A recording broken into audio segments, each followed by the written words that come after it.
জীৱনত এটা কথা ভালদৰে শিকিছোঁ, টকা পইচা নথকা লোকৰ কতো মান নাই। সেয়া লাগিলে যিমানেই আপোন নহওক কিয় অনাদৰ কৰিবই।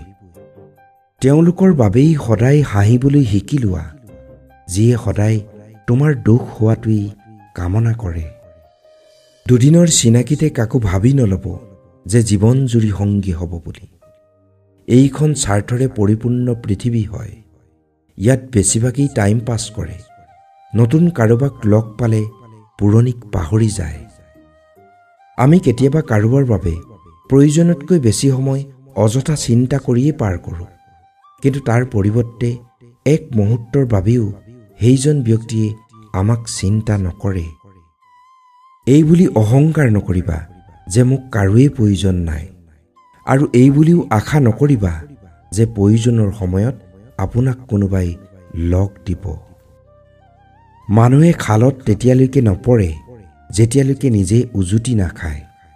একেদৰে কিছুমান মানুহে তেতিয়ালৈকে আনৰ দুখ বুজি নাপায় যেতিয়ালৈকে নিজে দুখ নাপায়। বেয়া বুলি যিটো ভাবোঁ সেইটো বেয়া বুলিয়েই ক'ম। সেইকাৰণে যিটো কওঁ মুখৰ আগত কওঁ।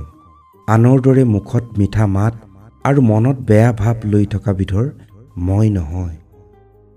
জীৱনত আগবাঢ়ি যাবলৈ হ'লে কিছুমান মানুহৰ কিছুমান কথা গুৰুত্ব দিয়াটো বাদ দিবই লাগিব। কোনোবা হেৰাই গ'লে হয়তো তেওঁক বিচাৰি উলিয়াব পাৰি, কিন্তু কোনোবা সলনি হৈ গ'লে তেওঁক আগৰ দৰে ঘূৰাই পাব নোৱাৰি। জীৱনত এই চাৰিটা বস্তু কেতিয়াও নাভাগিবা: প্ৰতিশ্ৰুতি, বিশ্বাস, মন আৰু সম্পৰ্ক। কাৰণ এইবোৰ ভাঙিলে কোনো শব্দ নহয়, কিন্তু বহুত বেছি কষ্ট পাবলগীয়া হয়। যদি দুখৰ সময়ত কাষত থাকিব নোৱাৰা, তেন্তে সুখৰ সময়ত আপোন হোৱাৰ অভিনয় কৰিবলৈও নাহিবা।